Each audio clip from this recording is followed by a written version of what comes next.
Peace and welcome to the culture here on the Black Star Network. I'm your host, Farajii Muhammad. Thank you so much for tuning in and being a part of the conversation. Folks, we got a lot to talk about. First and foremost, let's talk about the big story out of Washington, or rather out of the GOP. Surprise! Senator Tim Scott makes his exit from the presidential campaign, suspending his candidacy. We'll share with you what he had to say about this no warning announcement. We'll have that. Also, the Democratic primaries will officially start in the state of South Carolina, the same state back in 2020 that gave Joe Biden and Kamala Harris the boost they needed to get to the White House. I'm asking a question now that the primary schedule has changed. Will it make a difference to bring out black voters? We'll have that conversation. Also, later on, we got to Reclaim Your Wellness with Dr. Bridget as she talks about black women and ADHD and mothers who are envious of non-parenting women. Yeah, it's a problem.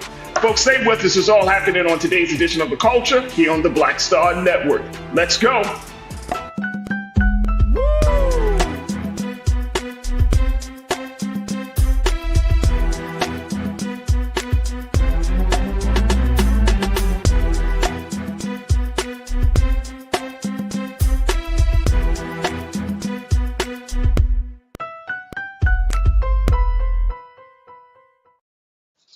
All right, folks, welcome to the culture here on the Black Star Network. I'm your host, Farajii Muhammad. Thank you so much for tuning in and being a part of the conversation. Happy Monday.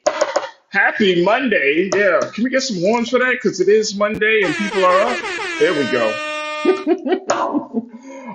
Folks, happy Monday. We got a lot to talk about, but just want to let you know that we are streaming on Black Star Network, our home platform right now. So make sure you do your due diligence. Go to blackstarnetwork.com, download the app for free, and more importantly, that's right, you can become a stakeholder in this digital movement we are embarked upon. So go to our website today at blackstarnetwork.com. We're also streaming on Amazon News and your Fire TV, Amazon Prime Video, as well as there it is, Prime Video right there, folks.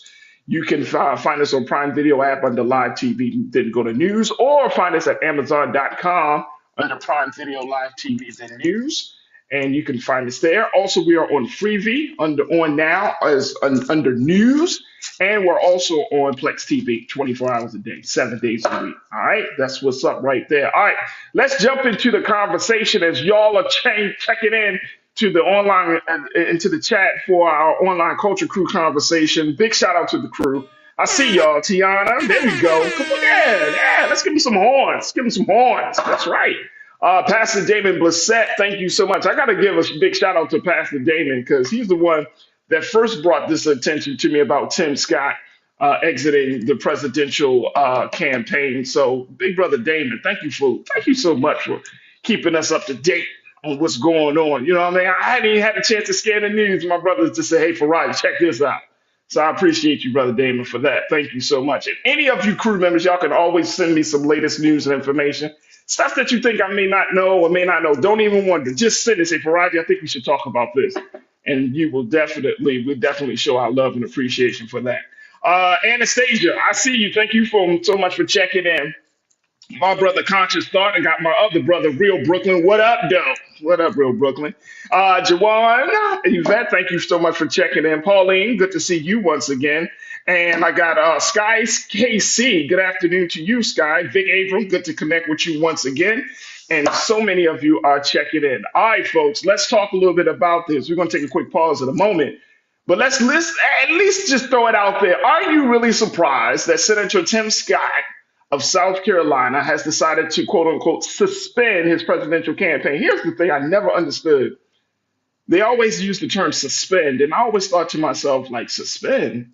Sounds like he's just ending it. But maybe he's going to pick it back up, or any candidate picks it back up. But more importantly, he decides to suspend his campaign, and as a result of that, it dwindles down the number of viable candidates in this race for the GOP nomination. Now, let me just share with you very quickly why Mr. Scott decided to. Matter of fact, I'm gonna just wait. I want y'all to just bask in this because I know some of us. For Tim Scott, he opened up his mouth. Woosah. We got to take a quick, just a quick breath because he just opens up his mouth sometimes to say the wildest things. So we're going to just take a moment to let this marinate to let him know. And I told y'all, folks, that this was going to happen, not because I'm not feeling Mr. Scott, but it's just simply because he's not creating any waves. He didn't really stand out among all of these candidates. He didn't really apply pressure. So I'm not surprised at all. Are you surprised? Are y'all really surprised? Y'all let me know. Join us in the conversation. We're streaming live on YouTube on the Roland Martin's YouTube page. Crew, let me know what your take on this. Do you think that this is going to make a difference? This is going to change anything? What do you make of this? Senator Tim Scott suspends his campaign for being president. He essentially says it's not his time. I would think that. I would agree. I would agree. But for other reasons, not for the reasons that he pointed out. We're going to take a quick pause. When we come forward, I'm going to share with you what he had to say. And of course, get your take. Also, we got to talk about the Democratic primaries has officially been decided upon. The schedule, why the schedule is so important. And more importantly, will it make a difference to get black voters out? I'm going to share with you the latest about that. So stay with us. Still got a lot to talk about in this first half of the culture here on the Black Star Network.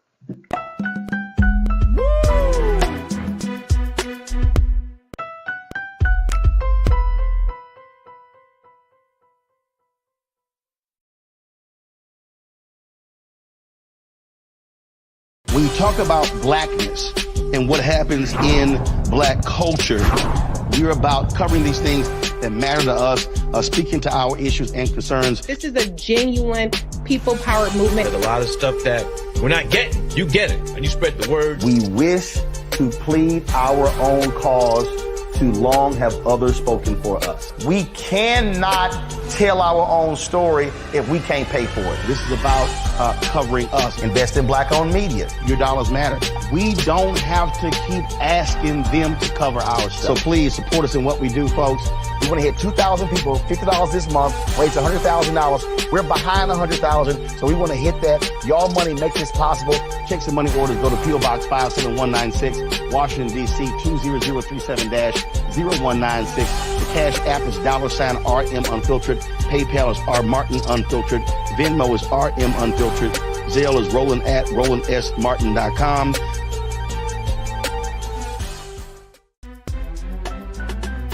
I'm Farajii Muhammad, live from LA. And this is The Culture. The Culture is a two-way conversation. You and me. We talk about the stories, politics, the good, the bad, and the downright ugly. So join our community every day at 3 p.m. Eastern and let your voice be heard. Hey, we're all in this together. So let's talk about it and see what kind of trouble we can get into. It's The Culture. Weekdays at 3, only on the Black Star Network. Folks, Black Star Network is here. Oh, no punches! I'm real revolutionary right now. Support this man, Black Media. He makes sure that our stories are told.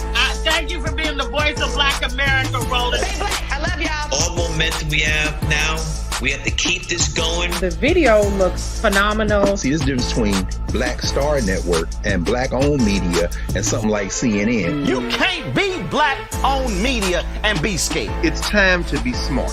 Bring your eyeballs home. You dig?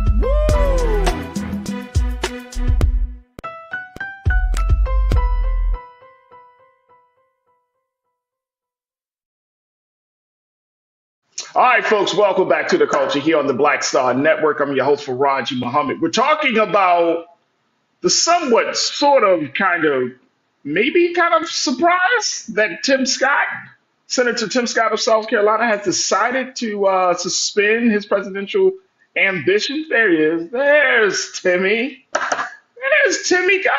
Why is he? The crazy part is, here's why it is a surprise.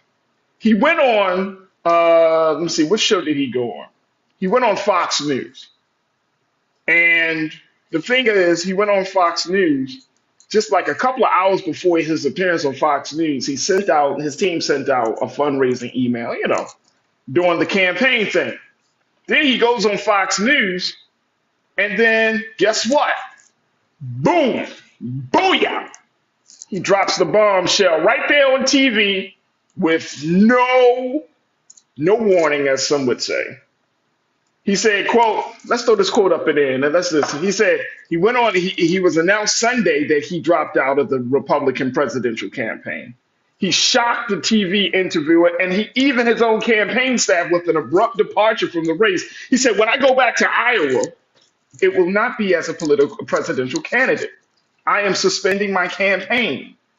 He said this is on an appearance on former GOP's Representative Trey Gowdy's Fox News program. He said, I think the voters who are the most remarkable people on the planet have been really clear that they're telling me not now.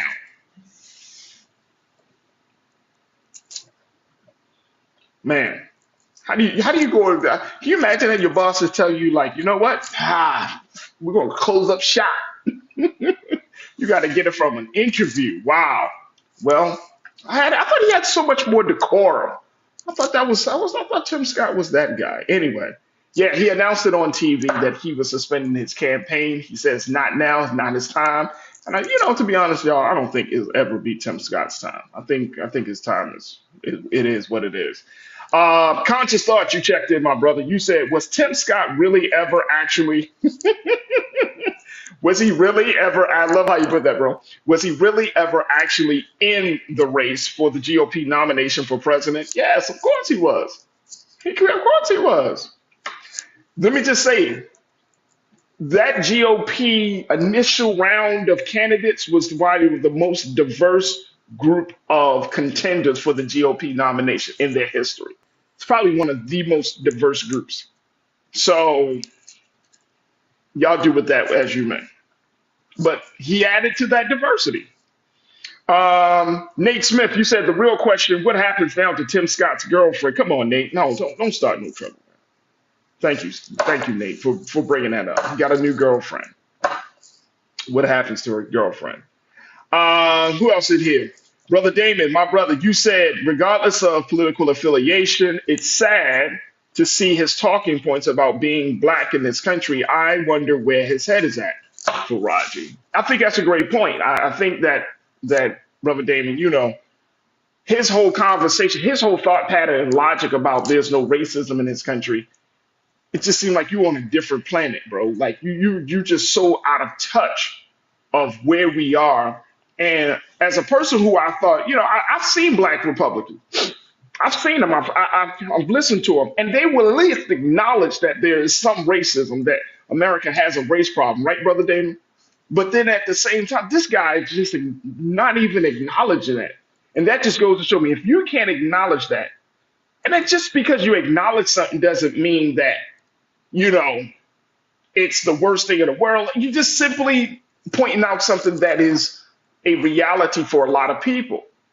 And I think that's part of the problem with the GOP, and that's part of the problem sometimes with the Democrats. You just don't want to simply acknowledge stuff, right? Like everybody's existence, everyone's reality is not the same. So for you, Tim Scott, your experience as being a black man, I know your story, and it's interesting that you say that because your story is one of struggle. You understand the hardships. But then you've told yourself in your own thinking, and like you said, Brother Damon, in his own head, that this is not what it is. And that's a hell of a thing to be delusional as a political leader. Sky, KC, you said he reminded me of Herschel Walker's campaign somewhat. He wasn't that bad, though. Herschel Walker's campaign was next level.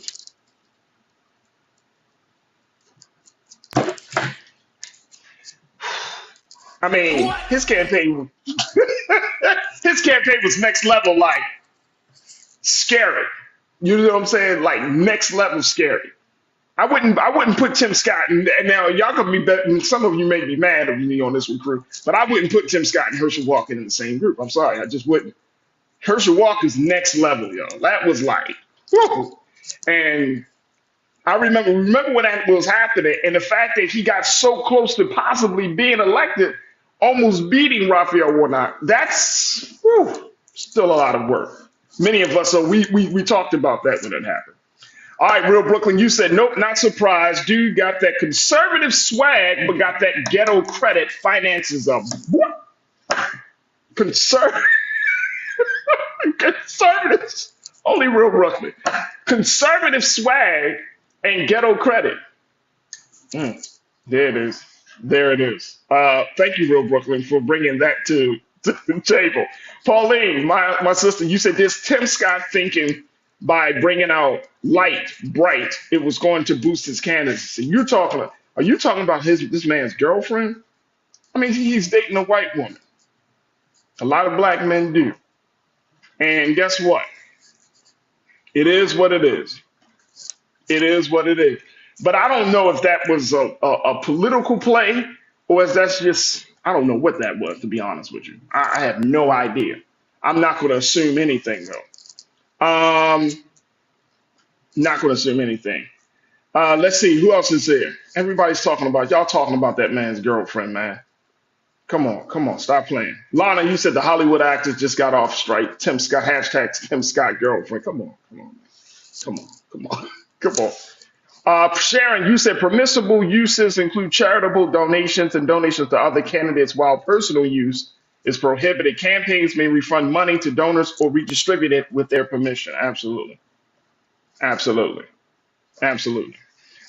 Cindy D, my sister Cindy, good to hear from you once again, Cindy. You said there's racism all around. Racism happened to him in the Senate as the only black senator there. He was stopped. He's still black, whether you acknowledge it or not. Absolutely. That's the thing. That's the thing about it. Like, your experience doesn't match the words to describe the reality.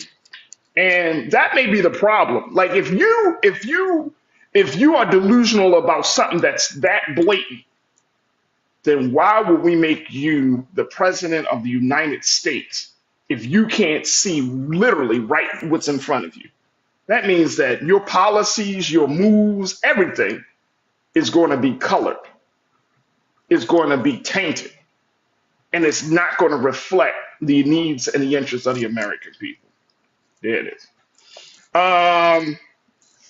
Corinna, I didn't think you would stoop this low. Not even a full week after the fake ass girlfriend revealed he suspends FOH Tim. Man, wow. Y'all are vicious today. Anastasia, you said Herschel Walker has a mental illness problem. What's Tim Scott's problem? Damn. Y'all are vicious today.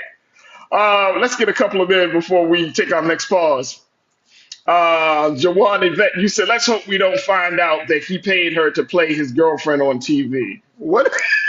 I don't know, Tim. What is going on? I'm just saying. Tiana, you said, I'm not surprised at all. He just seemed fake.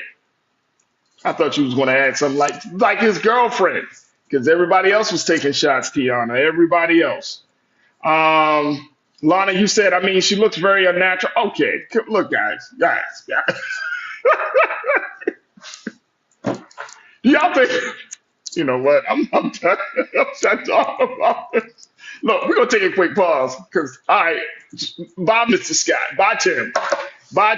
All right, look, we're going to move on. We're going to deal with the rest of these folks on the GOP side later. All right, look, we got to take another quick pause. When we come forward, let's talk about the new Democratic primary schedule that has been announced and how it may shape up to, as the White House sees it, as an opportunity to engage black voters. My question is to you, crew, will it make a difference? Start to stay with us. We want to have that conversation up next here at the Culture of the Black Star Network. Y'all are crazy.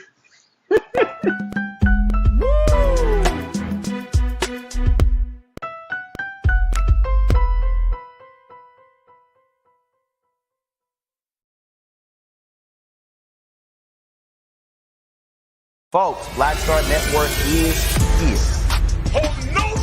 I'm real revolutionary right now. Support this man, Black Media. He makes sure that our stories are told. Thank you for being the voice of Black America, Roland. I love y'all. Almost we have now, we have to keep this going. The video looks phenomenal. See, there's a difference between Black Star Network and black-owned media and something like CNN. You can't be black-owned media and be scared. It's time to be smart. Bring your eyeballs home. You dig?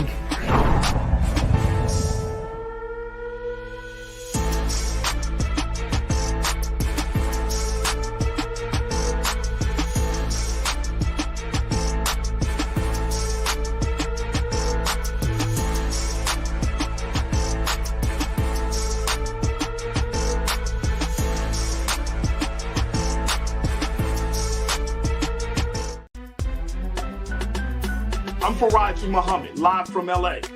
And this is The Culture. The Culture is a two-way conversation. You and me. We talk about the stories, politics, the good, the bad, and the downright ugly. So join our community every day at 3 p.m. Eastern and let your voice be heard. Hey, we're all in this together. So let's talk about it and see what kind of trouble we can get into. It's The Culture, weekdays at 3, only on the Black Star Network.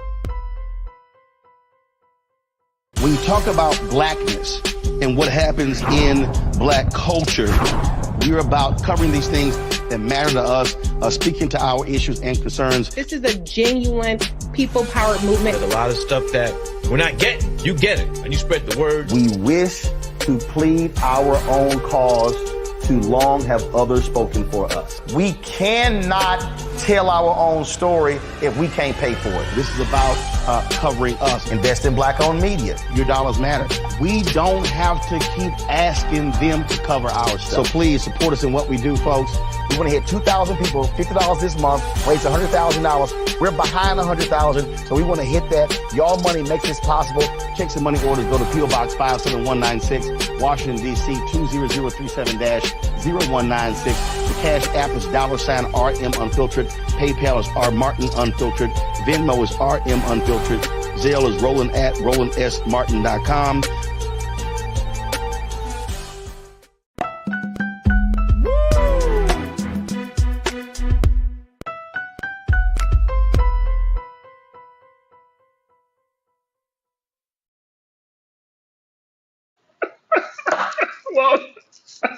Well, welcome back. Welcome back. Y'all are just really going in. I keep reading these comments that y'all are posted in the chat right now, and I cannot stop laughing. Like, man, first, I can only imagine what RMU is going to look like tonight. Boy, this is the precursor for that. My God. I can only imagine, folks. Man, look, man. And see, this is the problem. See, we wanted, you know what? It would be awesome to get black Republicans like a Tim Scott on this network, but it won't happen now. It will not happen now. It will not happen. Man, oh man. There we go. Y'all going in. All right, let's talk a little bit about, okay, now that Tim Scott is out, let's talk about, let's go from GOP to the Democrats, folks. Can we do that? All right, so the Democrats here is now looking forward to the 2024 primary season because they did some changes there. Y'all know that normally the Democratic primary season starts in Iowa, right? The state of Iowa. Well, because of some technical glitches and some other things that were happening for the 2020 election, now it has been proposed and has been accepted by the Democratic National Committee to now make South Carolina as the first stop in the Democratic primary season. And so, there was a report that Vice President Kamala Harris has officially filed paperwork to put President Biden on the South Carolina's ballot to kick off the 2024 Democratic primary. And so, with South Carolina being the number one spot, that first primary is going to be on February the 3rd, and then 3 days later, is going to be followed by the state of Nevada. Now, of course, we know down in South Carolina, Representative Jim Clyburn, one of the leading black voices in Congress, as well as the man who turned the tide for President Joe Biden and Vice President Kamala Harris. They owe a debt of gratitude to this man because y'all remember President Biden was trailing, like he was trailing. Then he had a conversation with Jim Clyburn. Jim Clyburn said, "Look, man, I'm gonna get some black folks behind you." They had a conversation. I don't know what they talked about. They had a conversation, and then it looks like everything just turned. It just went after that primary in South Carolina. I don't know if y'all were paying attention, but to y'all political wonks out there like me, when I saw it and I saw him winning, it was just like a night and day situation in the campaign. He just started winning. Biden started winning, winning, winning, winning, winning. So South Carolina is a huge part of this administration's legacy and a huge part of their future. And that's what they're banking on. They're banking on the fact that they can get the same type of vote to come on out. Now, here's my question. Will it make a difference, folks? Will it make a difference? Now, when Vice President Kamala Harris, she came into the state on Friday. Let me share this piece from NBC News. Take a look at this, folks. She flew to South Carolina on Friday to file the paperwork where she put putting President Joe Biden on the 2024 presidential ballot of the state, which will lead off the Democratic presidential primary thanks to a White House-led schedule overhaul meant to better empower black voters. Harris was joined in the state capitol by South Carolina Representative Jim Clyburn, one of the leading black voices in Congress.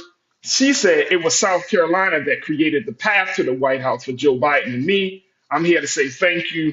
Let's do it again. So she knows that. Now, also on hand was DNC Chair Jamie Harrison. Let me share this with you as well. If y'all can go to the DNC's website to take a look at this, but take a look at this. Let's pull up quote 2, please, Lise. Thank you. The DNC approved a new 2024 calendar where South Carolina's primary on February 3rd will be followed 3 days later by Nevada. The schedule also moves Michigan into the group of early states voting before Super Tuesday on March 5th, when most of the rest of the country holds primaries. Yeah. So the big part of this is that this switch, it happened because it will also give a better analysis, because of the diversity of South Carolina is over 50% black. So it becomes now that South Carolina was that major state in the 2020 election that turned the tide is now becoming the litmus test because they have a huge population of black folks in the state that the administration can rely upon. So I want to get your take. Will it make a difference? Post your comments in the chat as we're talking about this new Democratic presidential primary schedule. And y'all can go to the DNC website to take a look at all of the states, that will be having their primaries. And that will be the determining factor. Let me go back to what y'all are saying. Tiana, you said they need to get boots on the ground now and reach out to black men. Absolutely. Amen. Amen to that. Absolutely. Real Brooklyn, you said Republicans are sticking with the traditional roles for Iowa and New Hampshire for their presidential primary in 2024. But Democrats have for years been looking to promote more diverse states. Excellent point. That's a great point, Real Brooklyn. And I think it may work in this way. The thing is, will we respond? Will we respond? Because of this shift and because of this change, will it cause more black voters to get involved? Now, I know my sister Corinne is in the chat. She always talks about this. Getting black folks involved. Will we respond to the change? Now, I'm very interested to see how this is going to play out. And I got to take another pause. I'm very interested because if you got South Carolina, then what we say, Nevada, we got Nevada next. We're talking about Michigan and All of this before Super Tuesday in March, on March the 5th. This may be a game changer. This may be a game changer, but South Carolina is going to be that one. South Carolina is going to be that one. Look, I got to take another quick pause. When we come forward, let's get more of your thoughts on this. Do you think this will make a difference as we talk about the Democratic primary presidential schedule? Do you think this is going to make a difference? Do you think more black voters are going to come out, get engaged, get involved now that this primary is kicking off with a very heavy black state? Share your thoughts, post your comments, and let's continue the conversation on the other side. Stay with me. It's the culture here on the Black Star Network.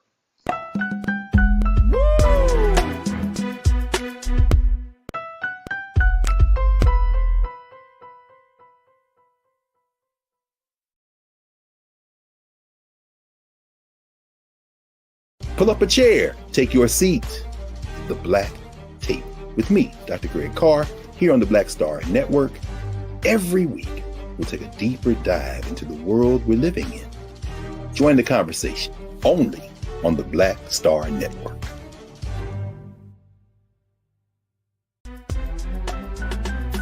I'm Farajii Muhammad, live from LA.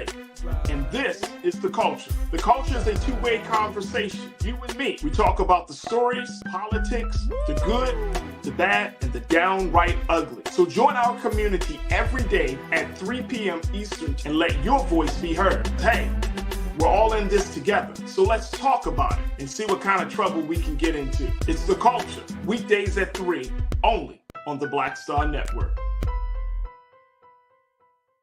When you talk about blackness and what happens in black culture, we're about covering these things that matter to us, speaking to our issues and concerns. This is a genuine people-powered movement. There's a lot of stuff that we're not getting. You get it, and you spread the word. We wish to plead our own cause. Too long have others spoken for us. We cannot tell our own story if we can't pay for it. This is about covering us. Invest in black-owned media. Your dollars matter. We don't have to keep asking them to cover our stuff. So please support us in what we do, folks.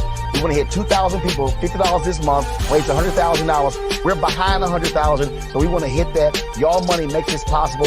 Check some money orders. Go to P.O. Box 57196, Washington, D.C. 20037-0196. The Cash App is $RM Unfiltered. PayPal is R Martin Unfiltered. Venmo is RM Unfiltered. Zelle is Roland at RolandSMartin.com. Folks, Black Star Network is here.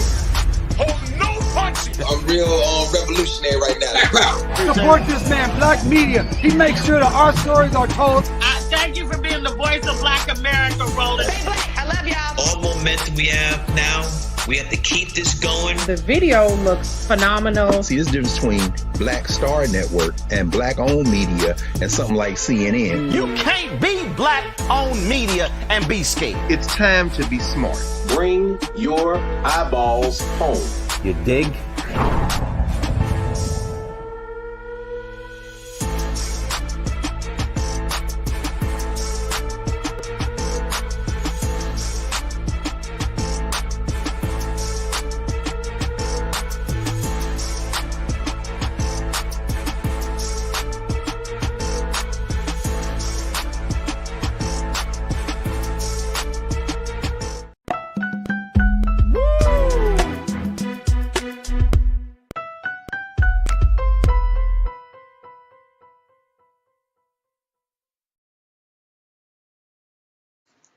All right, folks, welcome back to The Culture here on the Black Star Network. I'm your host, Farajii Muhammad. Thank you so much for checking in.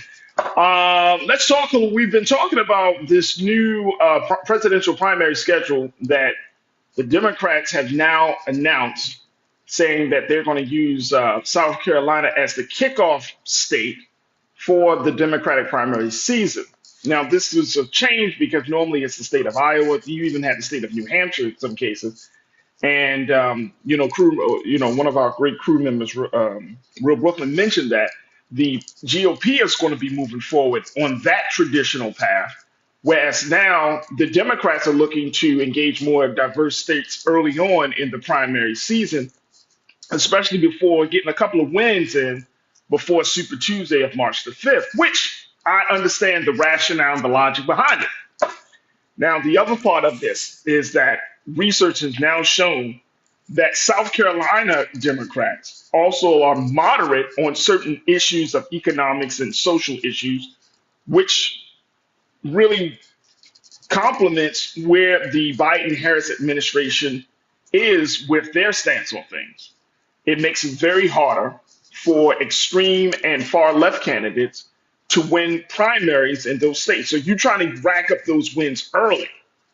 You're trying to rack up those wins early, especially when you're looking at a president that lost in Iowa, he lost in New Hampshire, he and Nevada, but he won in South Carolina. So it's like and I don't want to use this term, but it's like a little bit of the gerrymandering thing. Like you have to try to figure out a way to build your power up in the beginning, so that way when you come into like Super Tuesday, where majority or large percentage of states will be having their primaries, you got some momentum coming into that spot. Instead of waiting and hoping on Super Tuesday to bring you the momentum, you're bringing in that momentum.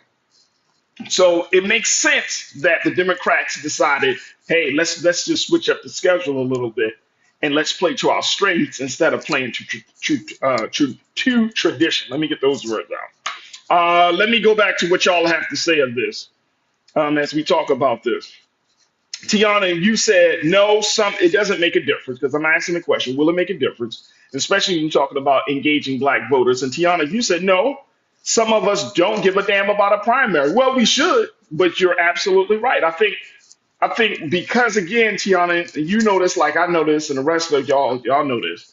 We put so much emphasis on the presidential election, like the general election coming out for the general, that we don't talk about like either the congressional elections or the primary elections and how they help to build that momentum. And more importantly, they get us active, right? Like if you are able to go to the poll, people, because some people, I remember every time primaries come around, people be like, but didn't we just vote? I'd be like, yeah, you vote in the primary, then you vote in the general. And like, well, who votes? And then the questions like, who votes in the general, and all of that stuff starts to pop up, right? So to your point, Tiana, that civic engagement, that voter education needs to kick in on that. Great point. Davey, you said, I will not respond. Best of luck to Democrats, but it's a third party from here on out. I respect that, Davey. I totally respect that, man. And, I think this is going to be a very interesting time, because we've been talking, Roland been talking about this, and now a lot of news agencies and a lot of spaces, online, social media, have been talking about this crisis, this trouble that Joe Biden has with black voters in particular, getting black voters to ride along with him for the next 4 years. So I understand, Davey. I understand. Lana, my sister, you said, how will we respond? We are mobilizing on reparations in South Carolina, Illinois, Michigan, Arizona, and Arkansas. Pay attention. That's going to be huge. That's going to be huge if that mobilization is happening and at the same time that primary season is going. Huge. Monkey Confession. You said agree. Good luck to the Dems. It is not looking good for them. Well, right now they had some good victories in this past election that we just went through last week. So the momentum is certainly there. Maybe with the revamped schedule, that it's going to bring some more momentum there. I'm not going to say that it looks dim for the Democrats right now. I will say that there's particularly a little flicker of light at the end of the tunnel, a little flicker of light. Lee Rice checking in with the crew. You say, what has Biden Harris done to better the lives of the black community? Well, that's a big question. We talked about a number of things on the show. So, Lee, I would suggest you watch past shows of the culture. Go to Roland Martin Unfiltered. He talks about it. A lot of things that both parties, the president, what the president and vice president has done. More importantly, go to whitehouse.gov. I remember Brother Michael always talks about this, right? Brother Michael and Hotep, one of our great contributors here on the Black Star Network. Go directly to whitehouse.gov. Y'all want to know what has Biden done, what has Harris done? Go to whitehouse.gov. They will tell you what they've done. It's all laid out, right? They actually have an area, they have a section on there. I think it's been like maybe a couple of weeks since I've been on there, but they have a section on there dealing with Black America. Go to whitehouse.gov. And then let's talk a little bit more if you still got some questions, bro. Corinna, you said it's the not giving a damn about a primary why folks are complaining about Biden right now. Yeah, well, again, voter education, right, Corinna? Like understand that this process of getting out to vote, maybe voting twice within a given year, all of this stuff, just understanding the process. Absolutely. And you also said all the hits on Biden being the nominee, but you didn't vote in the damn primary when there were so many other choices. No vote in the primary equals a choice you don't get to make. And no vote is a choice, right? Like when you don't vote, then you are voting for something and you're not voting for something else. I'll just let y'all just kind of let that sit there right there. Jawan, you said, I think it will ultimately make a difference to give Dems the momentum, as you said, Farajii. I'm not looking third party just yet, especially since there's no real path to 270 for most third party candidates. You're talking about the electoral college vote. Yeah, absolutely. Absolutely. It's interesting, but here's the thing, and I got to take another quick pause. The thing is, when do you have a third party candidate? Or when do you have that real in-depth conversation about the value, the importance, the significance of a third party, right? Like, there's never, I think from every point on out here, from this election, we can say from 2020, we can even go back to when President Barack Obama was elected, right? Every single election is crucial. So when do you have the conversation about a third party candidate, right? Without disturbing the vital importance of any election from this point forward. When do you have that? They might have said the same thing back in the 80s, like, oh, you can't have a third party because it will be. So when do you have the conversation? Or do we not just have the conversation? Did I just open up another topic? I hate when I do that sometimes. But yeah, when do we have the conversation? When do we have it? Well, I guess when a viable candidate, but it's like chicken and the egg thing very quickly. It's like, okay, do you have the conversation about a third party when you see a viable third party candidate? But then, or do you create the conversation to cultivate the space for a third party candidate to emerge? It's interesting. It's interesting, Jawan, and I appreciate you bringing up that point.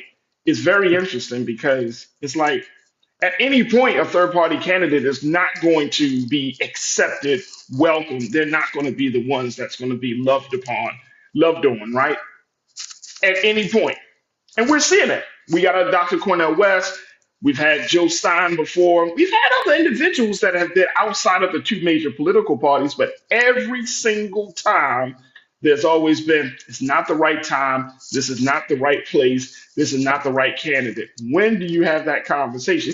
If you're serious about supporting a third party option or a third party candidate, if we're serious, I don't know. That's a different conversation that we don't have time for today, but just throwing it out there. When do you have it if you don't have it? Because every election is critical. Every election is crucial. Every election is. So when do you have that conversation? We will have to wait and see, I guess, right? But look, we're going to take another quick pause, and I truly appreciate you. Big shout out to Sherlock Maxwell, who just added something to the pot for the Bring the Phone fan club. He just checked in and gave something for the fan club level 1. Sherlock Maxwell, thank you so much, brother, for joining us and to be a part of the culture crew, and more importantly, adding something to the pot for Black Star Network. This is the type of conversation. Not saying it's easy. I'm not saying that it's going to be fun, but we will have to see. But I think that this path that the Democrats has taken, they're trying to create a path of victory and not a path of great resistance. Because guess what, folks? We got too much work to do. Still a lot of work that needs to be done. So we will put that on the, we'll just put this on the back burner, take a quick pause. When we come forward, let's talk about our health and wellness. Let's check in with Dr. Bridget and, of course, with you. Stay with us. It's The Culture here on the Black Star Network.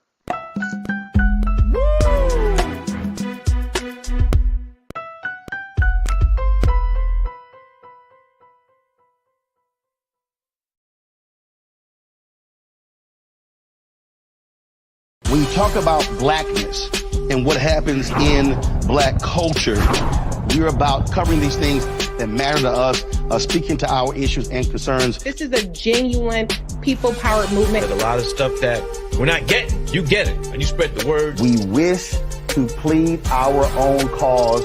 Too long have others spoken for us. We cannot tell our own story if we can't pay for it. This is about covering us. Invest in black-owned media. Your dollars matter.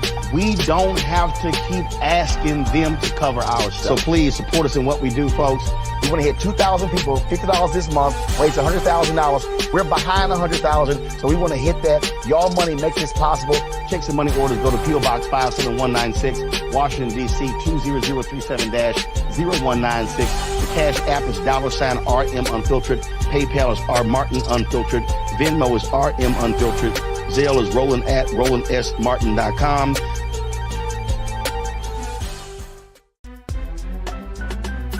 I'm Farajii Muhammad, live from LA. And this is The Culture. The Culture is a two-way conversation. You and me. We talk about the stories, politics, the good, the bad, and the downright ugly. So join our community every day at 3 p.m. Eastern and let your voice be heard. Hey, we're all in this together. So let's talk about it and see what kind of trouble we can get into. It's The Culture, weekdays at 3, only on the Black Star Network. Folks, Black Star Network is here. Oh, no punching! I'm real revolutionary right now. Support this man, Black Media. He makes sure that our stories are told. Thank you for being the voice of Black America, Roland. Stay black. I love y'all. All momentum we have now, we have to keep this going. The video looks phenomenal. See, there's a difference between Black Star Network and black-owned media and something like CNN. You can't be black-owned media and be scared. It's time to be smart. Bring your eyeballs home. You dig?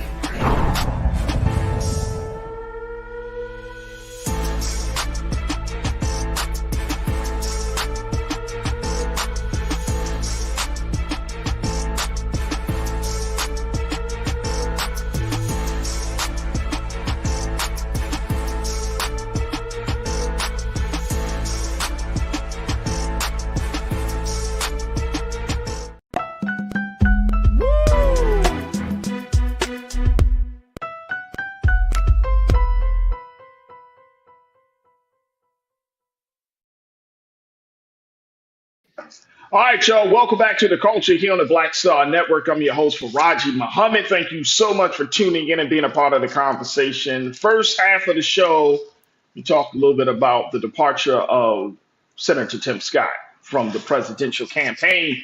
He suspended his campaign, folks, indefinitely, and basically said it's not his time. And guess what? We already knew that. We already knew that. So talked a little bit about that. Also, the Democrats have officially announced their new primary schedule, which will kick off in South Carolina, a predominantly black state. And I didn't even mention one of the great crew members talked about the state of Georgia possibly being another state that could have been a consideration. But Georgia is a swing state. So Georgia may not be the state you want to put your bets on if you're trying to get a victory early on in the state versus South Carolina, when you got a man like Representative Jim Clyburn down there kind of making the ground soft for you. That's a different place. So we had that conversation and so much more. Make sure y'all check us out in the first half of the show. All right, now let's check in with our resident doctor. She's a family physician. She's the author of Courage in Cannabis, both Volume 1 and Volume 2. And she is an activist and entrepreneur crisscrossing the country in various spaces, from talking about cannabis, the benefits of cannabis, to talking about making sure that we stay healthy in our wellness. Dr. Bridget, for this week's Reclaim Your Wellness with Dr. Bridget.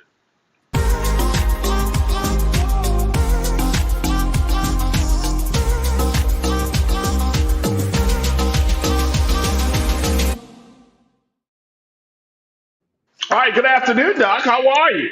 Great. How are you, Farajii? Are we wearing the same color? Maybe. That's crazy. Yeah. That is unusual, though, isn't it?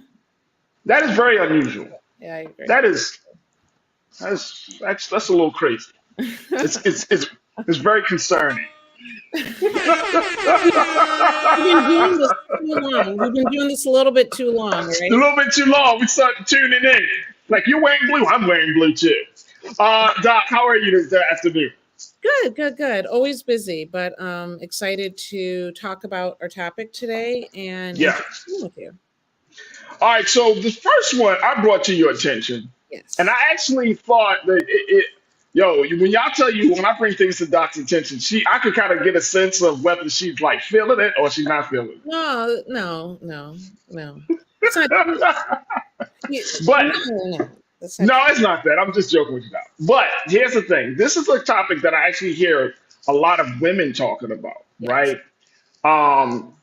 Mothers who are becoming envious of non-parenting women. This is interesting. This came up because artist Queen Naja, she's a singer, but she's been a mother since the age of 19. She's still trying to learn who she is in the midst of raising two boys. Now she's 28 now, but she's been a mom for the past 9 years. And she says that this when she was discussing motherhood and being very frank and candid about it, she finds herself being envious of people who don't have kids. She says, quote, "Sometimes I envy the girls that get to wake up with no kids and like literally get to design the apartment they want and literally just go and do whatever they want." Right. What is this a sign of? Because I've heard a lot of women say this and talk about this. What are we looking at here with this? Is this some sort of, I mean, I don't know if there's a medical term for this, but what is this that we're looking at now? The medical term is just blatant honesty. I think she's is that bad? I think she's willing to say what we often are. There's a stigma around saying, "I'm tired of these damn kids." There's a stigma around that. You're a bad parent. I'm just being honest, So the fact that this actually caught enough attention to be published in Essence magazine tells you the stigma around saying something like that, right? The way that people feel about it, the way that they feel women should be, Stepford wives and excited about every little moment their child has. We're evolving as a culture. And the fact of the matter is, it's always been assumed that women are supposed to, part of what makes you desirable as a woman is being married and having children. If you aren't able to do one of those, then you are less desirable as a woman. And so it's something that we're not allowed to talk about. But the fact of the matter is, she brings it up. She talks about the fact that, particularly if you start out as a young parent, I think it's even more of an issue because she hasn't had the opportunity to evolve as an individual, and has spent her late teens and early 20s being in a space where she's always having to think about another human life. And that's not easy. So is this a sign? I know we got to take another quick pause, but I'm wondering, is this a sign that sometimes you can have children at too young of an age, even though you might be quote unquote old enough, even at 18, or some people say, okay, if you're 18, you're an adult in some cases. If you're 21, you're an adult. If you're 25, you're an adult. But there can actually be a time where having children might be premature for your own personal growth and development. Is that the case too? Well, 100%. I mean, the fact of the matter Okay. is, I think it does depend on the person, right? And so there are 18 and 21-year-olds where this fits perfectly for who they are and what they want out of life. But we're in a different phase in time where women we're a little bit more conscious of who we are as just human beings and what we might want out of life. So I don't want to say, yes, this age is too young, because for some it's, I've talked to women where they're really happy they had their children young, because now they hit, late 30s going into their 40s and their kids are adults, and they feel like they're living their best life. But then that also meant they had to grow up with their children. And of course, women that have children later, many times they were, living their best life, and at, what is it? Down in Atlanta that they canceled, that I gave you a hard time talking about. Freaknik. Yeah, they did Freak. Yeah, we had a little argument about Freaknik. So, but they're down at Freaknik living their best life. And when they have established their career and they've moved forward, then they're ready to have children. There's no perfect time for anyone. But the fact of the matter is, I think the important part here is that there's a trend, and that 44% of participants in a recent study decided they were unlikely to have children because they didn't want to do that. And that's probably more the point. All right, so we got to take another quick pause. When we come forward, I want to delve deeper into that statistic you just shared, Doc, and so much more. Ladies in the chat, I want to get your take. I want y'all to be completely honest with us here. Do you agree with this? Do you find yourself, or did you find yourself kind of being a little jealous and envious of women who didn't have children, as versus you, if you had children early in life and whatnot? You may be far removed from that. Your children may be grown, but do you remember their time being that way? And how do we not make women feel bad about being mothers? Let's have a conversation about this and so much more related to our sisters. Stay with us. We're just getting started with Doc here on The Culture on the Black Star Network.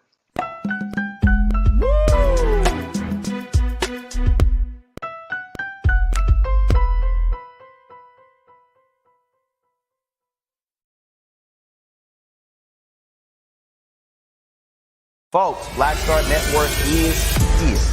Hold no punches. I'm real revolutionary right now. Support this man, Black Media. He makes sure that our stories are told. Thank you for being the voice of Black America, Roland. Stay black. I love y'all. All momentum we have now, we have to keep this going. The video looks phenomenal. See, there's a difference between Black Star Network and black-owned media and something like CNN. You can't be black-owned media and be scared. It's time to be smart. Bring your eyeballs home. You dig?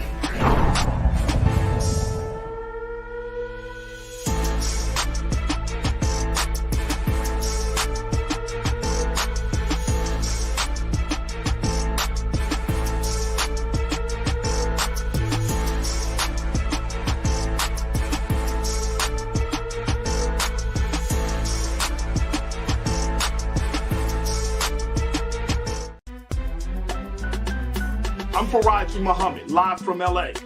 And this is The Culture. The Culture is a two-way conversation. You and me. We talk about the stories, politics, the good, the bad, and the downright ugly. So join our community every day at 3 p.m. Eastern and let your voice be heard. Hey, we're all in this together. So let's talk about it and see what kind of trouble we can get into. It's The Culture, weekdays at 3, only on the Black Star Network. When you talk about blackness and what happens in black culture, we're about covering these things that matter to us, speaking to our issues and concerns. This is a genuine people-powered movement. There's a lot of stuff that we're not getting. You get it, and you spread the word. We wish to plead our own cause. Too long have others spoken for us. We cannot tell our own story if we can't pay for it. This is about covering us. Invest in black-owned media. Your dollars matter. We don't have to keep asking them to cover our stuff. So please support us in what we do, folks. We want to hit 2,000 people, $50 this month, raise $100,000. We're behind 100,000, so we want to hit that. Y'all money makes this possible. Check some money orders. Go to P.O. Box 57196, Washington, D.C. 20037-0196. The Cash App is $RM Unfiltered. PayPal is R Martin Unfiltered. Venmo is RM Unfiltered.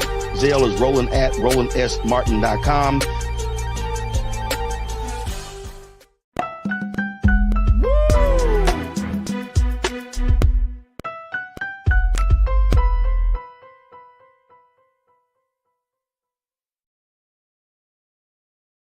All right, folks, welcome back to the culture here on the Black Star Network. I'm your host, Farajii Muhammad, checking in with our resident physician, Dr. Bridget, MD, who is a family physician. She's also an author, an activist, an entrepreneur.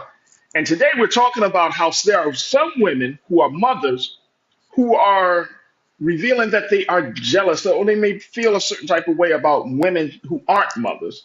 This is based on a recent interview that the singer Queen Naja had, where she revealed at 28 years old that she is envious of women who don't have children, who can just get up and go and live their life the way they want to live, when she started having children at the young age of 19 years old. So I think that, one, it takes a lot of courage for a sister like Queen Naja to even admit that, right? Because like you just eloquently pointed out, Doc, there is this view that women should love motherhood. That women, of course, we know that y'all have the capacity to be mothers, right? Most of you, but you got to really have the desire. Like every day, it has to be in you. Like, I'm gonna be a mother. And then there's also this view that when you do have children, that you're going to give it your all. And let me, as a dad, Doc, and I know I can speak for some of the guys out there, I'm not giving all of myself to my children, just all of my time, because I am still a different person. I am still my own person, right? And I love my children, my son and my daughter. I want to, of course, be there for them. But at the end of the day, like, I got to look at myself. I do not want to, and this is part of the reason why I don't want more children, because it's like, I'm getting a little selfish now. My children are growing up. My time is more important to me than anything else, especially as you grow up, right? Like money come and go, but time, once you spend it, that you will never get it back. So it's like I'm looking at life differently now. Right. So let's talk a little bit about this, because you're right. I think a lot of women catch unfortunate flack for just simply wanting to be honest with themselves. I would even say that, I have a 19-year-old, right? So, talking about 19, and I want to say she might have been 13 when she was like, I'm not having kids. And I was like, so I felt like I was somehow a failure, that I obviously misrepresented motherhood in some way that made her think that this wasn't the best thing ever. But she was like, I want to do me. And I was like, you're 13. What is me? Well, I don't even understand. Right. But I think she's also, her peers are saying this. And now that she's 19, she hasn't really changed her mind. I think, and what she actually ends up doing, who knows, right? But I think there is a space for women to say, I want a different life, and that I am not defined by being married or by having children. And right. This is not a place that we've been at ever before. And that's a great point. That's an excellent point, right? Like, I think that it's okay for women to redefine what it means to be a woman. I don't think a man can speak on that. I think only women have to, y'all have to come to, it may not be a collective consciousness, but at the end of the day, y'all redefine. I think each woman should have the power and the agency to say, okay, this works for me, this doesn't work for me, and that's okay. And right. Any man that comes into that woman's life should either accept it or hit the road. And I've seen the opposite of that. I've seen people that I know well that the woman decided she wanted to be married, did not want to have kids. He went along with it literally right after the wedding. He's talking about having kids when she made it very clear. And then the tension starts. And what does she do? She ends up having kids because she doesn't want to lose her marriage. And so That's foul. That's foul, Doc. That's wrong. It was a little foul. That's foul. It was. I don't get that. I'm gonna be honest with you. I don't get that. First, bro, I've seen that. It happened. You said that was the only time that happened? No, it's not. I've seen this happen. Wow. And I've seen, where the woman's like, no, that's not what I want. And I think the husband thinks, oh, you're saying that now. You won't feel that way later. Yeah. And then the tension really starts, and it's a horrible place to be in. And so we're looking at things differently. The world is different.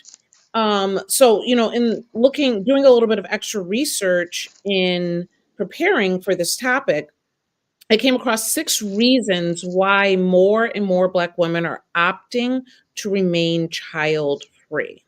Okay. All right. Before you even get to that, because I want to make sure I know you're about to drop some jewels on us right now. We got to take another quick pause. Let me just throw this, get a couple of comments in very quickly. Dr. Sarah Williams, my sister, thank you so much for checking in. You said, I had my twins in my late 30s and at times wondered if I missed out on elements of career and social growth.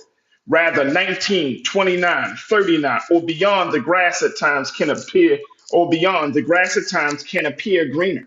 It always appears greener, doesn't it? Yeah. Always. Always. So you can't, the ones without children are sitting around saying, oh, y'all feel that way because I was feeling that way about you. It's the grass is always green. That's true, right? So no, that's real. That's real. But see, here's the thing, though. Here's the thing, very quickly. When people and I hear you, Dr. Sarah, because I think that I think this happens with women, and I think it happens with men too. Mm-hmm. But then when we do get into a space of being career oriented, like we spend most of our adult years chasing the bag or chasing that next big position or whatever the case may be, or social growth, as Dr. Sarah mentioned, like we start to feel like something is missing, right? Mm-hmm. And then now, planning for children is not like, oh, I want children today and then next year it's going to happen. There's a whole lot of other stuff that has to happen in between that time of, making sure you're good emotionally, making sure you find a mate that is suitable to have a child with. You're saying that like people plan that well. Now, I'm not going to have you sit up on here lying. Okay, That's what I'm saying. That's what I'm saying. That's what I'm saying. It's a whole process. It's a whole process. And again, not just for women, but also for men. It's the same thing. It's a whole process. And that could take a long time in and of itself to find a suitable mate. Yeah, your career's jumping. Now, because I hear some people, some women, they might be like, all right, my career's good. I'm living in this dope place. I got my great social network. Let me just find me a man and let me just put him he's like a puzzle piece. Mm-hmm. When he should be the X factor. Yeah. Yeah, men do that too. But I had a conversation with a family that I'm working with earlier today, and they adopted a child. She never had her own. The husband had been married previously and had multiple children, and what have you. But she wanted to have a child, with her husband. And so they ended up adopting. The child has a lot of severe mental health issues. And in the course of working with them today, I asked her, how are you? Mm. And, she's, it's a struggle. So I says, well, how is your husband? And her response was, he gets to go to work. Mm. And, I just let that sit there for a minute because he deals with it, but he gets to escape every day. Right. And she says, and plus I'm the mom, so I have to take this all on myself. We gotta take a break. I want to let that sit. To all the men out there, we got to let that sit. Woo, that's heavy. Folks, we got to take a quick pause. When we come forward, more conversation about this topic with Dr. Bridget and, of course, with you. Post your comments in the chat as we're streaming live on Roland Martin's YouTube page. And, of course, stay with us. It's the culture here on the Black Star Network.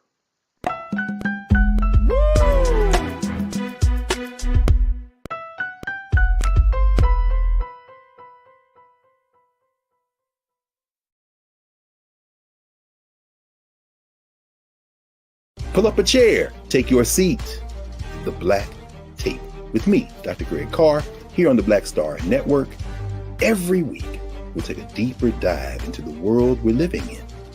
Join the conversation only on the Black Star Network.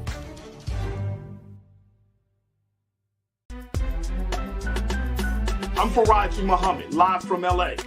And this is The Culture. The Culture is a two-way conversation. You and me. We talk about the stories, politics, the good, the bad, and the downright ugly. So join our community every day at 3 p.m. Eastern and let your voice be heard. Hey, we're all in this together. So let's talk about it and see what kind of trouble we can get into. It's The Culture, weekdays at 3, only on the Black Star Network. When you talk about blackness and what happens in black culture, we're about covering these things that matter to us, speaking to our issues and concerns. This is a genuine people-powered movement. There's a lot of stuff that we're not getting. You get it, and you spread the word. We wish to plead our own cause. Too long have others spoken for us. We cannot tell our own story if we can't pay for it. This is about covering us. Invest in black-owned media. Your dollars matter. We don't have to keep asking them to cover our stuff. So please support us in what we do, folks. We want to hit 2,000 people, $50 this month, raise $100,000. We're behind 100,000, so we want to hit that. Y'all money makes this possible. Checks and money orders go to P.O. Box 57196, Washington, D.C. 20037-0196. The Cash App is $RM Unfiltered. PayPal is R Martin Unfiltered. Venmo is RM Unfiltered. Zelle is Roland at RolandSMartin.com. Folks, Black Star Network is here. Oh, no punching! I'm real revolutionary right now. Support this man, Black Media. He makes sure that our stories are told. Thank you for being the voice of Black America, Roland. Hey, Black, I love y'all. All momentum we have now, we have to keep this going. The video looks phenomenal. See, this difference between Black Star Network and black-owned media and something like CNN. You can't be black-owned media and be scared. It's time to be smart. Bring your eyeballs home. You dig?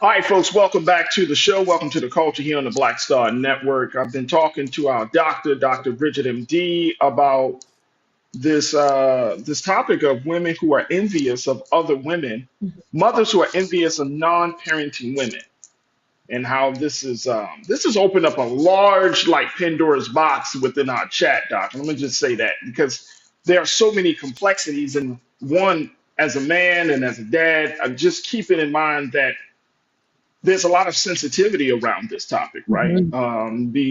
Whether it's, the choice, whether it's the physical ability of a woman who may want children, but maybe her body won't allow her to have children. It's a lot of sensitivity around, like I said, the personal choices that a person makes at a young age versus what they're going to make at an older age. You're talking also about, something that Big Brother Willie Frazier, one of our culture crew members, brought up.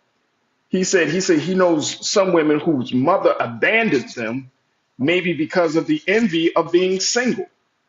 So you're talking about now a certain level of abuse that comes into the picture because a woman finds out when she has children, she's resentful, she becomes bitter, angry, and wants to take it out on the children.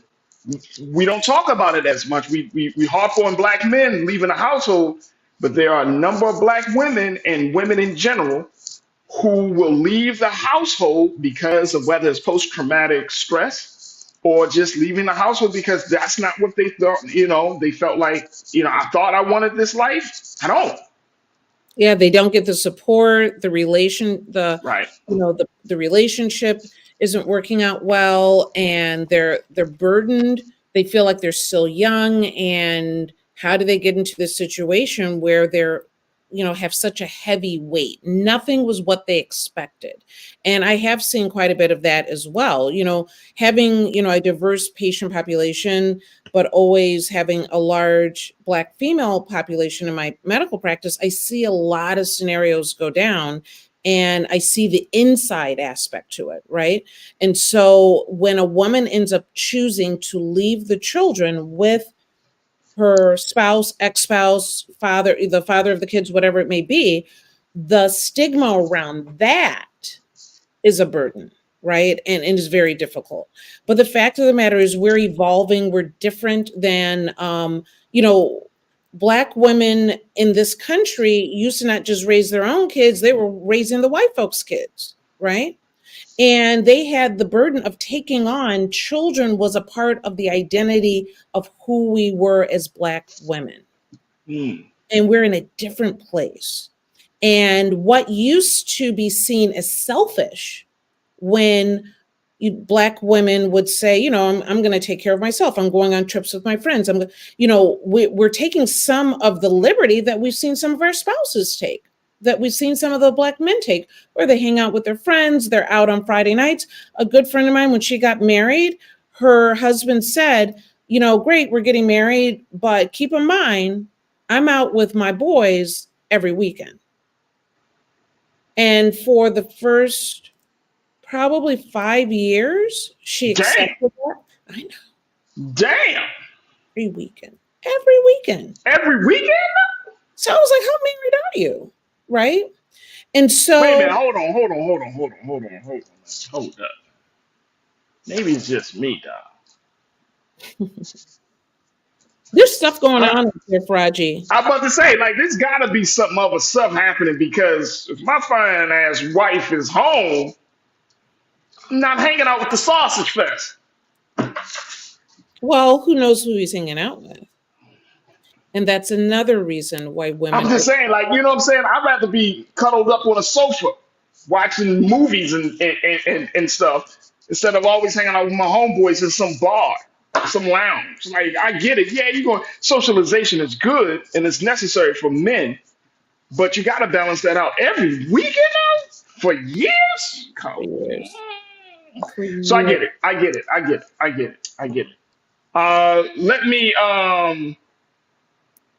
Let me share some more other thoughts around this, because I think that part of this stigma is our cultural influences, like we've been talking about, right? And this whole thing is, and I'm gonna just keep saying this, Doc. This whole thing comes down to the one person. That's y'all. That's the woman. That's the woman, right? And I think that for so long we have been afraid of women speaking their truth, saying what they're going through. Like, as men, we are afraid to hear what a woman has to say. Just in some cases, women are afraid to hear what men have to say, to show their vulnerabilities and our sensitivities, right? So for this conversation, I think it's important that we listen. And I'm saying we as men, we as the culture, we as Black America, we got to listen to women, what y'all got to say about this. Now, because it doesn't do us any good. I would rather for a woman to be honest about where she is on the motherhood conversation. Like, if she says she doesn't want to be a mother, that's fine, sister. If you want to be the favorite auntie, that's fine, because motherhood is going to test you. And I would rather for a woman to be honest and say, you know what, this is not working out for me, versus putting this agenda on her like, oh no, we got to build the Black family. We got to build the Black community. That's all well and good. but you want to build it with somebody who actually wants to do it, Right. who And has the once you're desire in to it, do it. there's no like exit, not a reasonable exit, right? So once you're in this space, you have the commitment. And we often say for the next 18 years, but we all know your kids are not grown at 18, Oh and no. some of them are not grown at 30. And so it is a life commitment. And I think when you're seeing, we also have a generation of, it is harder to make it on your own than it's ever been, right? And so you have kids that have gone off to college, gone off for careers, and guess what? They're coming back home and they're living back right up in your house again. And you're like, Eating I your thought I was food. done with you, right? Like I wanted to be me. And now, why are you in my house? Right. And we're not allowed to say that. We're supposed to say, oh, come home. I love having them home. No, I actually had an intervention with a woman who was still at home, maybe 32 years old. She had her child living at home with her mother and her new husband, and they didn't get along, of course, right? The mom and the daughter were having issues. And I said, do you understand that she did not plan on having her living grandchild? She did not plan on still having to take care of your issues. She got remarried. She wants to get a regular job. She's still young, because she had children young. So she was in her early 50s and said, I'm ready to do my thing now, and I can't. Yeah.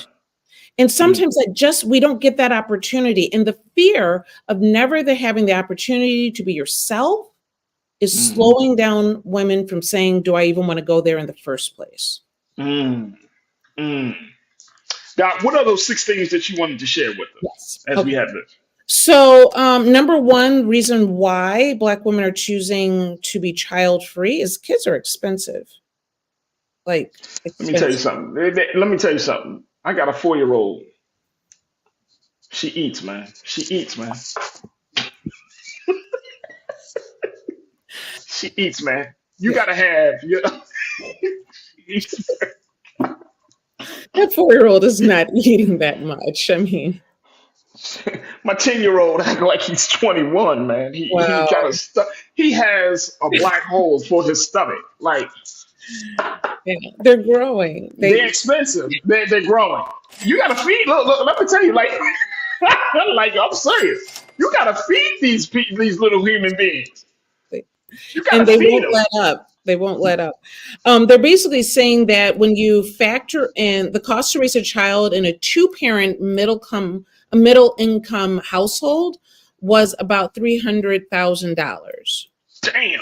To raise one child. And when you factor in saving a minimum of $22,000 for college, the number could skyrocket even higher. I feel like, we might be turning people off by having this conversation. No, you know what? No, I don't. You know what? I don't look. This this is the culture, man. This is what it is. It is what it is. Like, I don't want to sugarcoat nothing for black folks and no more. This is what it is. It's not easy because I think part of the issue, and I know you see this in your patients, doc. People got this fuzzy fairy tale kind of view of life, right? Like, no, this is real talk. Like, having children is a beautiful thing. If you want to have children, I wanted to be a dad, so it's as much as, like, yeah, I can make jokes about, but I love my children. I love that. But at the end of the day, it costs. And this is part of the decision making of being an adult. It's going to cost you to have little human beings running around you in your space. It's going to cost you. If you can't deal with that, man, please rethink I'm telling you, rethink. Be honest. Be honest. Don't do this.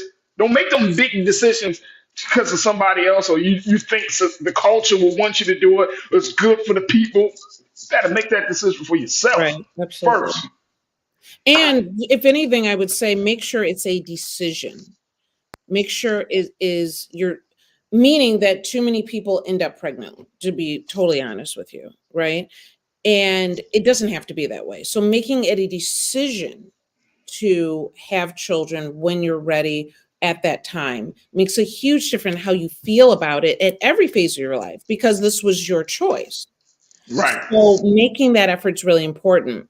The second thing, and I don't really see this as being true, but they said that the struggle to breastfeed is a real issue. And that's what's turning off women from, but you don't know if it's an issue for you until you get there. So I don't Right. really Yeah. know if that is something that would turn people away, because of course every mom believes it's going to be easy for them, right?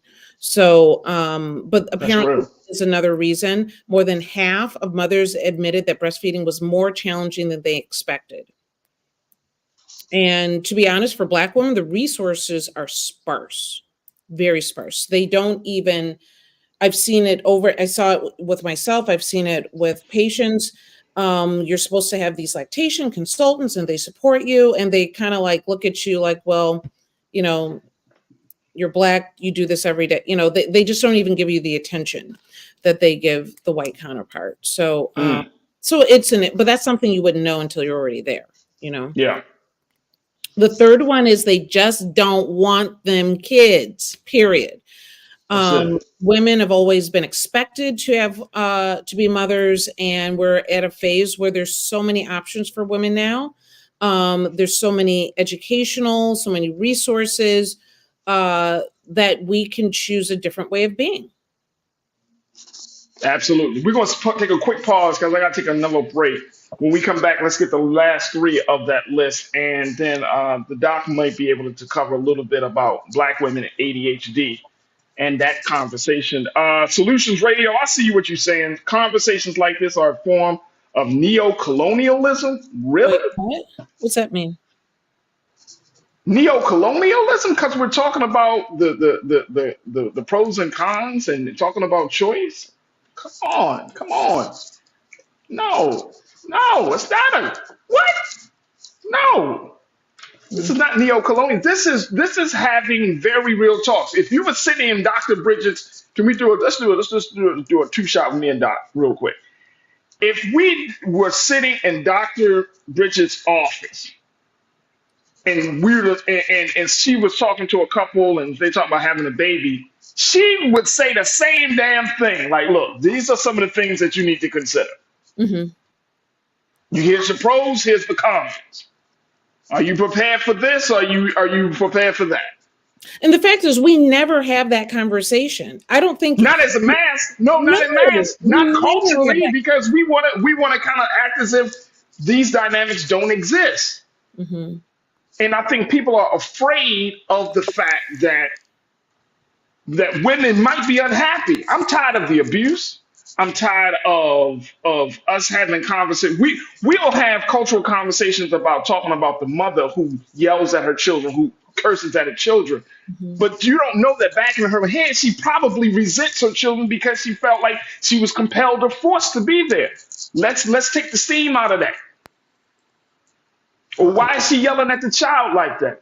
Maybe because she lay down with a man that she thought she knew and all of that stuff. Let's take the steam out of that. There you go. That's the truth. And now you're stuck with this person that never respected you, or you have these issues with, and now you have this child with them.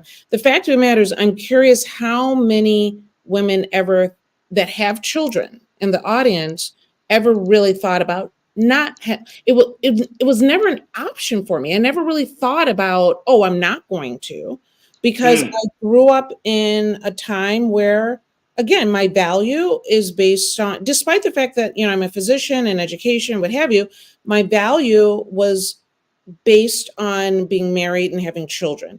I got engaged and I was getting married 2 weeks after my medical school graduation.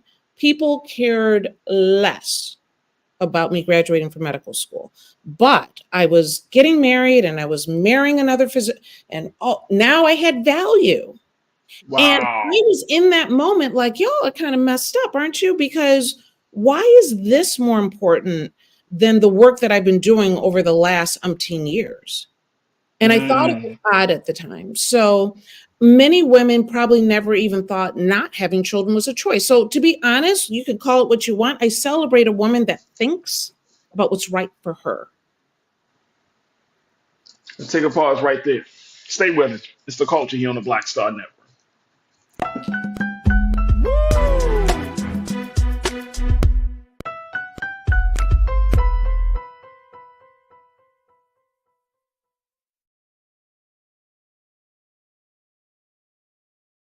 Black Star Network is here. Oh, no punch! I'm real revolutionary right now. Thank you for being the voice of Black America. All momentum we have now, we have to keep this going. The video looks phenomenal. See, this difference between Black Star Network and black-owned media and something like CNN. You can't be black-owned media and be scared. It's time to be smart. Bring your eyeballs home. You dig? When you talk about blackness and what happens in black culture, we're about covering these things that matter to us, speaking to our issues and concerns. This is a genuine people-powered movement. There's a lot of stuff that we're not getting. You get it, and you spread the word. We wish to plead our own cause. Too long have others spoken for us. We cannot tell our own story if we can't pay for it. This is about covering us. Invest in black-owned media. Your dollars matter. We don't have to keep asking them to cover our stuff. So please support us in what we do, folks. We want to hit 2,000 people, $50 this month, raise $100,000. We're behind 100,000, so we want to hit that. Y'all money makes this possible.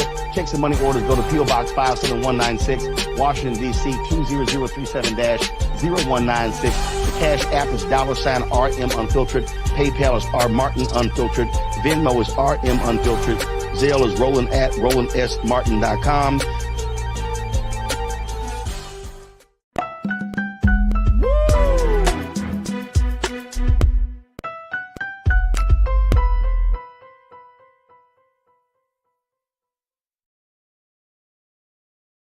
All right, folks, welcome back to the show. We got our sister, Dr. Bridget, MD.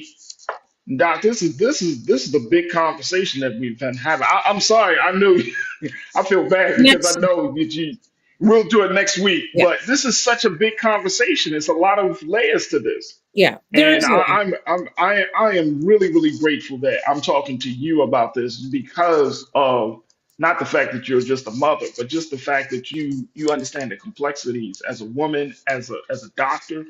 There's a lot that's taking this. What are the final three pieces of those three reasons? So the other piece is that the future is concerning, right?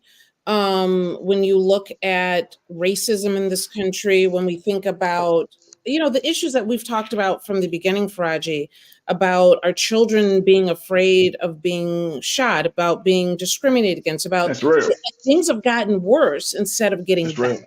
Right? That's right. And who hasn't sat back and say, oh, I don't want my children to go through this.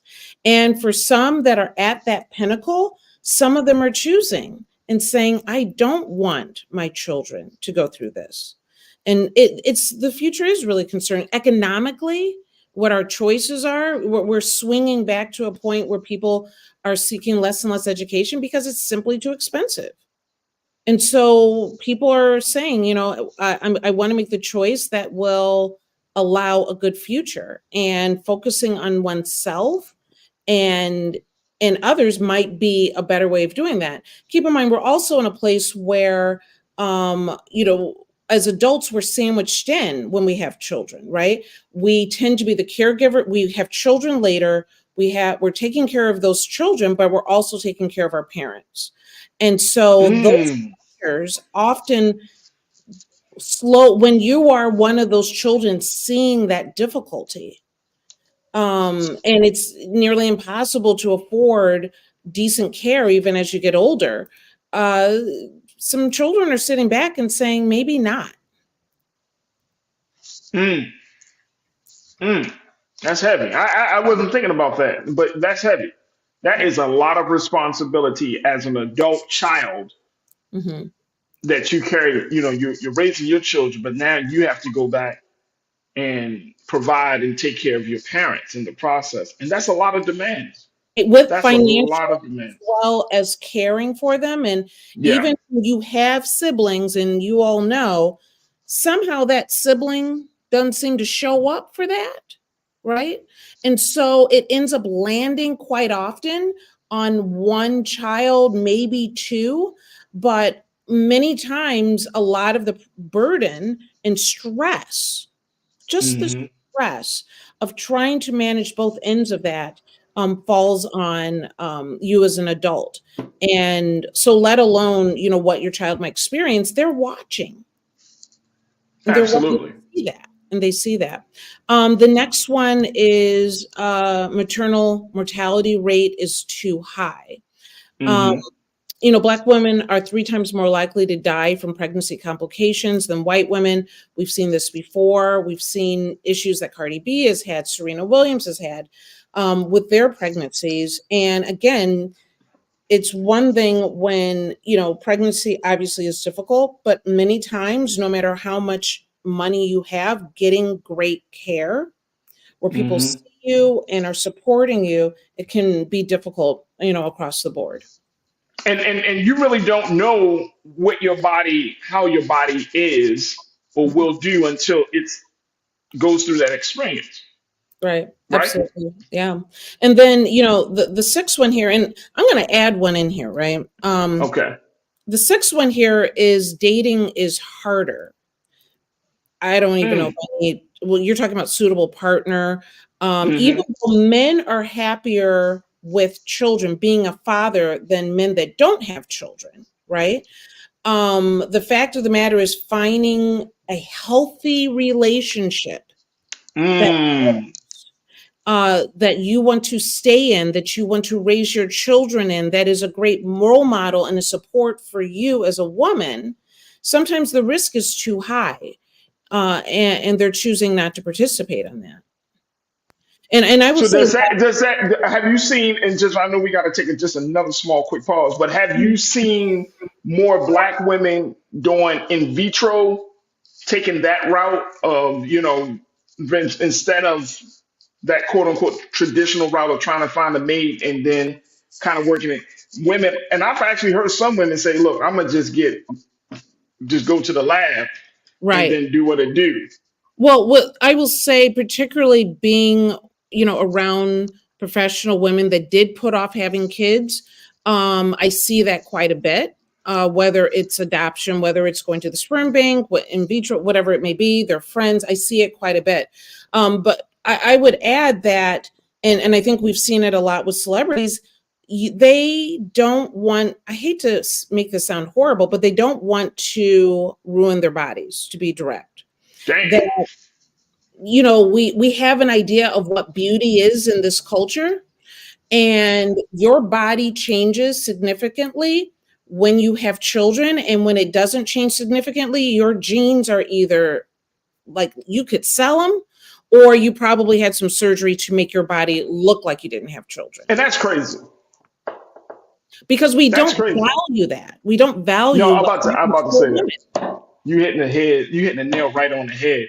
We've put so much, and I think to the cultural side of that, I've heard so many conversations about women snapping back from having children and kind of going to their pre-children body. And it's like, if it's such a beautiful experience to give birth, especially if you're a woman who wants to give birth and everything else is clicking, then your body is part of that experience. Like, it feels like you kind of mad at your body for going through the experience of having children.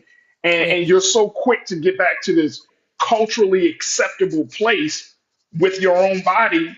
But, you're like, yes, I have a beautiful child, but you know what? My breasts are done. My stomach is tight again.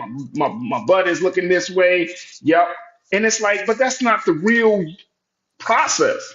Right. And imagine a world where the body of a woman that has had children is as desirable or more desirable than really this teen looking body that you had, so many years ago, right? Yeah, absolutely. And it's not valued. So that's what I see more than anything, women that don't want to ruin their bodies. Wow. Sharon Brooks, you said, Farajii, the youth really need that message. Absolutely.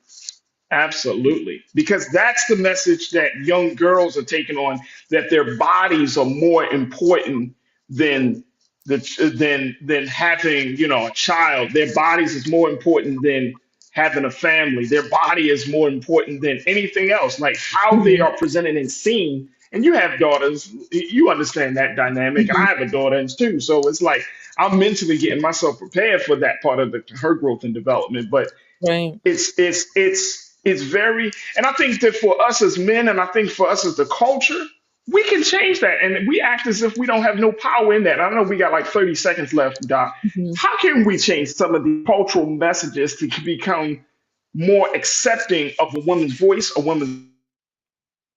Well, I think where we are now is women are we are more able to make independent thoughts that work for us more than ever. And when you're looking at the fact that, 44% never plan to have children at all, it's going to have a shift in our culture.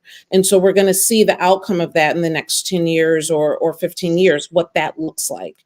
And so I encourage women to make the decisions that work for them, and to not feel that their worth has anything to do with marriage and has nothing to do with having children. You came into this world with worth, and that it is not dependent on something outside or external to you. There it is right there. Man, oh man. I cannot thank Dr. Bridget enough, y'all. Make sure y'all follow her on all social media platforms. Would there be an after chat today, Yeah, I, Doc? I guess we have to. So now we got to, right? No, we'll continue it. I usually copy the questions. So anything that we didn't address, I usually go over Yeah. those. And then we're actually doing healthy relationships only afterwards, where I work with family attorney Jamie Joy Campbell. And we're talking about having a healthy relationship despite social media. Woo, woo, woo. Good luck. Good luck. Dr. Bridget MD, y'all can check her out every Monday here on The Culture for her segment, Reclaim Your Wellness. We always appreciate her for joining us for the conversation. More importantly, she has been sharing so much insight and so much great information to help us to reclaim our wellness and health and wellness. So, Doc, thank you so much for being on the show, having this conversation, and as always, being so good for the culture. Absolutely. Thank you, Farajii. You're welcome. All right, folks, that's going to do it for us. I thank each and every one of you. Big shout out to the crew. Man, oh man, I love the conversations that we've been having in the chat today. Man, make sure y'all do your due diligence right there. Make sure y'all check us out on blackstarnetwork.com. If you enjoy the conversation, you enjoy this type of discussion, make sure y'all go to our website at blackstarnetwork.com. Download the app for free. Follow us on social media at Black Star Network. And more importantly, please give to help us to continue to power us in this movement. We got a lot of ground to cover on this network. We've been doing our best coming up with programmings and opportunities for us to have these conversations. And so it's awesome that we have this chance to be here today for such a momentous occasion. Also, folks, make sure y'all follow us on follow Brother Roland Martin on all his social media platforms, and of course follow me at the Real Farajii on Instagram, on my Farajii on Twitter. I'm at the Real Farajii on Threads, and I'm at Farajii Muhammad on Facebook. I would love to connect with y'all as always. All right, folks, that's going to do it for us. Stay tuned. Up next, 6 p.m. Eastern Standard Time is Roland Martin Unfiltered. Big shout out to my dynamic production team for making today's show happen. And let's continue to have these conversations on the other side. Tomorrow, I got some dope guests lined up for you, so you don't want to miss that tomorrow as well. So, as always, never be afraid to challenge what's wrong. Stand for what's right while being yourself in the process. God willing, we will talk tomorrow for another exciting edition of The Culture, right here, only here, exclusively here on the Black Star Network. Talk to you soon. Peace.